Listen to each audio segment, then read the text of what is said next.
just saying, it is a tale of two halves. Really proud of the way our guys came out and played, 35-3 at halftime. Really, a pretty dominant first half. Guys played well. And then in the second half, just didn't play very great. Some penalties, some big plays, the special teams, touchdown. And we didn't close them out. Like we said, we had some other guys in the game, late in the game, and, that kind of is what it is. But, we should have really dominated in the first, 5 or 6 minutes of the second half and then allow some of our other guys to get in the game. That didn't happen. And so that's something we got to get back and work on and look to close it out. And, not to make excuses for our guys, but one of the things that's real is, you go up 35-3 and, it's whatever time it is, 8:30, 9 o'clock on a Saturday night, the stadium's empty. There's no juice in the stadium. And so we have to do that. We have to bring our own energy. And that's a challenge for us that we've got to do. And, it's something that we're going to really address this week and talk about, coming out of that second half. We did it in the first game. I thought we did a decent job last week as well, but this week, not very good. So, we'll focus on that this week. All right, we'll open up the questions with Bill Landis from The Athletic. Bill. Ryan, how much had missed tackles been on your radar coming into this game, and what did you think of that tonight, particularly with some of the guys in your secondary? Yeah, I thought in the first half it was pretty good. I mean, I thought we were tackling well and running the ball, and I have to look at the film and see who the culprits were, but there were some missed tackles. All right, next up, Rob Aller from the Columbus Dispatch. Rob. Hey, Ryan, have you ever seen as many NFL throws from Justin as you saw today? And when did you know he was a generational talent? Pretty early on. I knew he had the potential to be. I still think he has the potential to be special. I still don't think he's there, but he's getting better every week. And when he puts the work in and he puts the time in to understand what we're trying to get done, and he practices well.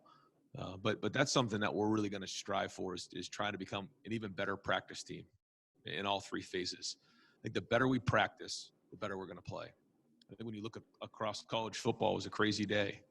And, one of the things that I think happened this week was we didn't practice on Tuesday across the country. And anytime you change up a routine, strange things happen. And I thought, for us to come out the way we did, that was great. Just disappointed about the second half. But we got to practice better. If we want to be where we need to be, if we want to be a great team, then it has to happen, especially on Tuesday and Wednesday. And so that's something, again, that's going to be a focus this week. What about Justin hitting those tight windows? I mean, down the field, as good as I've been around. I mean, he's really accurate down the field. I thought the last throw to Chris, he made that look like it was a 12-yard out, and I got to look back on film to see where it was. But that thing had gas, and it was in the hole, and it was one heck of a throw. We'll go next to Doug Lesmerises, Cleveland.com. Doug. Ryan, you sort of touched on this, but in the second half, early on, maybe you had couple first-team guys on defense who maybe missed a few things. Later on, you had some backups in there who maybe missed a few things. How do you differentiate the evaluation of that of, hey, maybe we gave up some points with some inexperienced guys versus maybe we gave up stuff with our first-teamers? Well, there's no excuse for anybody missing tackles, for one. But to your point, we'll have to look at it on film and just figure out exactly what happened. But our expectation is that, when the second group gets in there, they pick it up from where the first team left off, and we pull away in the second half. That's the expectation around here. So if that's not happening, then we got to get that fixed as well. But to your point, we got to figure out, exactly where all that stuff happened in the second half, and then get it fixed. All right, we'll go next to Dan Hope from 11 Warriors. Dan. Ryan, have you ever seen a team attempt as many trick plays as Rutgers did tonight? No, that was especially the onside kicks. It was like a New York sidewalk. I mean, they were going back and forth, and I thought our team did a really good job of handling it. I thought we did a good job of handling the first throwback. I thought we did it. We were in a good spot on the second throwback, and we just didn't tackle them. It was just poor tackling. I thought that we did a better job with Pooch. I thought Jake came in and did a good job of getting the ball up in the air, and he looked pretty smooth kicking.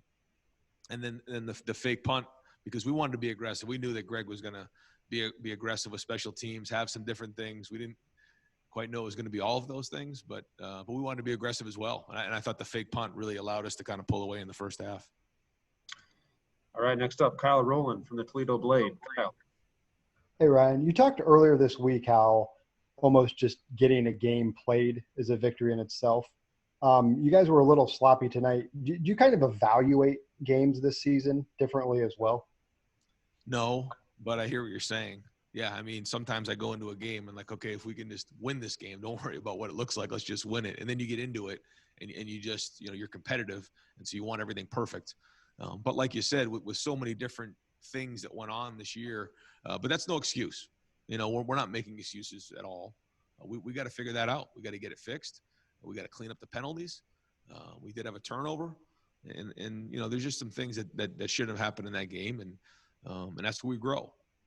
We don't have the non-conference games early on to kind of build off of that. The first time that some of these guys are in the game is right now in a conference game. And so, great learning opportunity this week. We got to get on that film, get those things fixed, and allow our team to build. Okay, we'll go next to Bill Rabinowitz from the Columbus Dispatch. Bill. Ryan, you know that Big Ten teams are not going to just go toe-to-toe with you. They're going to try to mix it up with deception and trick plays. I'm not sure that they're going to do it as much as Rutgers did, but how much preparation will you have to do for that, and give your assessment on how prepared and how well you handled that tonight? The last part, I didn't hear you. Yeah. Could you give your assessment on how prepared you were for what Rutgers did and how well you handled it? I thought we did a great job. When you think about the throwback, the first one, we got it tackled, we got it nailed down. All the onside kicks, really did a good job there, and handled it. I thought, again, the throwback got us, and we were in good position. We just didn't tackle, and then we had the fake punt. So overall, I thought we were prepared, and I thought we did a good job of it. And the idea was they were going to be aggressive. We weren't going to just be on the defensive, because that's part of the issue. Like you're saying, that teams are going to try to steal possessions. We talk about it all the time, whether it's an onside kick, a fake punt, something like that. They're always going to try to steal possessions against us, and that's part of the deal. We can't always be worried about that. We need to be aggressive. That's why we did the pop over last year. That's why we did the fake punt today, because we also have to be on the offensive. And just because other teams are trying to do that to us, we got to make sure that we have stuff in place so that we're not on our heels. All right, next up, Austin Ward, Letterman Row. Austin. Ryan, this sounds kind of like a question I've asked you a bunch of times before, and you always try to appreciate the win and how hard they are.